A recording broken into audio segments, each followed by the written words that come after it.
microphone, so that's what I'm holding in front of me. So, in this video, I want to talk about exploring sexual taboo.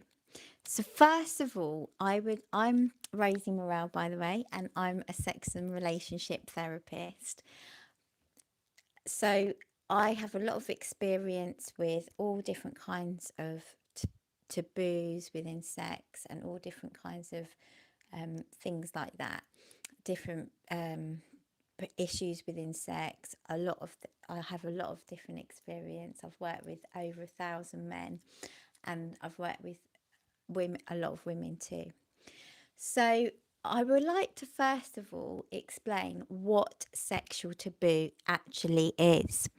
So, sexual taboo is where you want to explore something sexually that may be seen as kind of a bit odd or weird in society.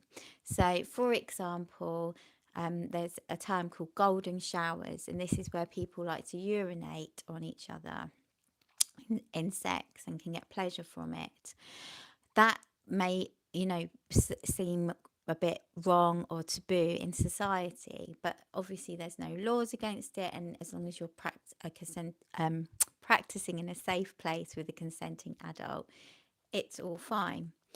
Another thing is age play. So this is where two adults or one adult likes to be younger or act younger sexually with their partner, and it that can be seen as a bit odd or a bit weird or taboo.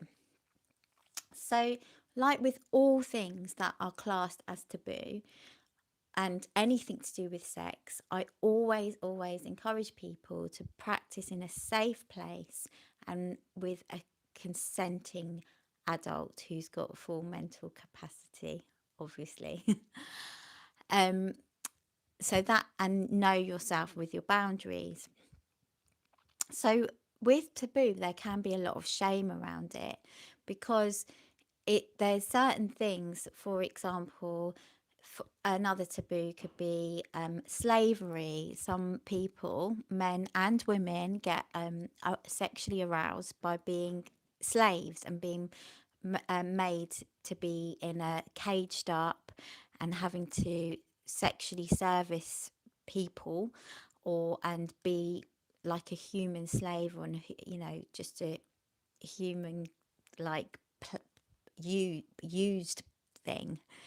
So sorry, I've just got a comment. Star Wars, wee, but the more disturbing stuff I don't know that people should indulge in, even if it is. Oh, it's gone. Could you write? Could you? Could you? I can't. I couldn't. It's just literally disappeared. It's so annoying. Even if it. What was the last bit you said? Even, I'm not sure. Even if it's, was it in a consenting space or something like that? Can you please put it back up there? Because it literally disappeared off the screen. Even if it's in a safe environment. Okay, but buddy like hardcore, Ted buddy like hardcore porn. In the beginning. Oh yeah, in the film Ted and the hardcore porn. Okay, so really good question, and thank you for saying that because I wanted to go on to things like that. So basically, with things like hardcore porn or things that are really like what people say as pushing the really pushing the boundaries. For example, rape fetish, where it's two consenting adults, the men and women can get off on this. So the woman before the role play of rape fetish begins can consent to it, and the man obviously is consenting to it. He wants to do it as well. But in the role play, it's very forced, it's very rough, and it would look like rape if you were watching it, and you hadn't seen them consenting and arranging their boundaries before that. So is that right or wrong? Now, I always believe that if you are both wanting to participate in that act and you both feel sexually aroused over it, what is wrong with that? Is it wrong if a woman has sexual arousal over being wanting to feel like she's being raped? Is that wrong? It is wrong to rape someone who is not consenting and who does not want that.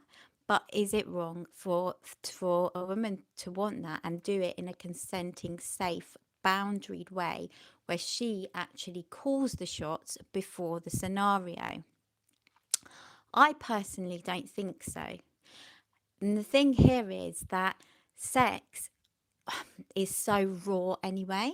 So when you are in a, you know, sex is basically, inserting a penis into a vagina or an anus or an orifice or on another person's body. It is messy and it can get a bit rough, even just vanilla passionate sex. So where do you draw the line? Do you say, oh, when it's when you're having vanilla passionate sex and it gets a bit rough and a bit, oh, that's okay. But then if you want to take it further, you both want to take it into another realm of roughness, that's not okay. And that's like what Star or Rue said at the beginning of Ted when he's watching hardcore porn. There are women who love really rough, hard sex, and they want their bodies to be ravaged. They want that kind of rapish energy. So personally, I don't think it's wrong. I think it's what you need to. If it makes you feel uncomfortable, then that's fine. You need to know your own boundaries. But if you feel uncomfortable over yourself having those thoughts and you judge yourself for it, that is when you need to kind of look at it and take a step back and see for what it really is. So, for example, if it is something that you think, oh, but this is wrong, I shouldn't feel this way. Well, you can't help your feelings. You are human, and we all have feelings in some capacity. We all have strange thoughts. We all have, it's part of being human. No one is all light and pure. You have to be half dark. That is, it's the law of physics. There's night and there's day. So, with regarding taboo and the hardcore stuff, I think it's part of sex. Through all the research I've done and all the clients I've met, and the more understanding I have, without that dark stuff, sex wouldn't be sex. It's more about you knowing yourself and allowing yourself to explore it in a safe place and be really comfortable with it and making sure you know all of your boundaries. That is what I would recommend with anything, because you can't shut out an aspect of sex basically, because I it literally opens you up when you start. If you start a real sexual journey with a partner, you can go into areas where you feel completely vulnerable, but it actually, if you feel safe and trusting with that person, it is so opening. And I've personally had this experience with my partner Marcus, and we always practice like sex in a way that can be quite explorative, but it's always within our boundaries. And sometimes we like to push the boundaries, but it's always in a safe place that we feel comfortable with. So that is what I would recommend with exploring taboo and making sure that there's I absolutely would believe there's nothing wrong with exploring any taboo as long as it is within a safe place. Does anyone have any questions about what I've spoken about, or um, if I because if there are things that do trigger you within sex, I would just like to say this in case, because I know there's a bit of a delay and I've just asked if anyone's got any questions. If there are things that trigger you within sex, for example, like the rough sex, or something like with age play, or anything, right? Um, this will go back to your childhood. They children, you are, as a human, you are born sexual. Now, in society, because there's this is scientific knowledge, okay, but in society we feel that sex and children is kind of wrong and taboo.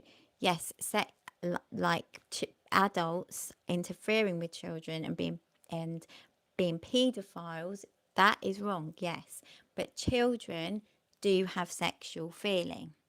Now, it's not the same way that an adult would. It's just where they have their bits and they're very sensitive, and um, they know that babies will masturbate in the womb. They don't know what they're doing. They're just feeling themselves and feeling like, oh, this feels sensitive. This feels nice. This feels arousing. They don't know they don't maybe have the images of sex that we have, but what they have, the feeling will be of sexual arousal. So that happens at day one. But obviously, when you're born into your parents do their best and everything else, now you could be feeling sexual, and then you start to pick up on cues that, you know, your parents are saying that your sexual genitalia is like a forbidden place. It's a private place. Well, it is a private place. It is. But if they say it in certain ways that make you feel uncomfortable, that can then lead you to feel uncomfortable about your sexuality later on in life. And it can be very innocent things, and it can be things that they want to protect you and encourage you to be guarded over your body, which you should be. But as a child, you can't just be exposing yourself and touching yourself in front of, like, in public all the time. But the subconscious and your emotions can react in a way that can trigger feelings of insecurities that will come out later on in life. So my advice is, if you have any sexual insecurity, that it might not look like it goes back to your childhood, but it will. And there's so much scientific research out there that will say this. If you don't believe me, you can do the research yourself. I've got 2 degrees. I've got a degree in psychology, and I've got advanced qualifications in therapy. So I've done the research. Plus I'm collecting research data myself at the moment. So I've got a lot of knowledge about this. But it is quite a challenging topic, because obviously sex is very intimate, and it's a thing that you only really can practice as an adult. But as a child, you will feel sexual. So there's things that could come up, and you might not know how to deal with it, because your brain cannot tell the difference between time. So emotionally, when something's triggering you, not just sexually but anything in life, that will if it's triggering you, it's not about that actual event. It is actually about something earlier on, and could be something from as young as a baby has upset you, and you're carrying it through to adulthood, and it can actually burden you if you don't sort of understand it and address it properly.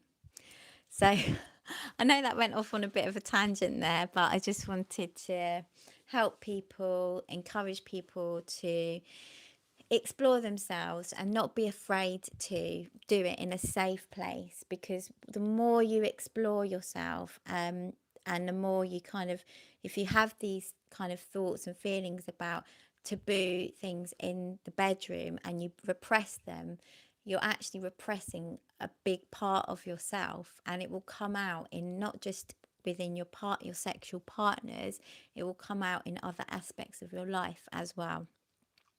So my advice is always to kind of welcome these feelings, but just try and give yourself space and understand it. And always, always, like I've been preaching about this, always practice with a person you trust and a consenting adult.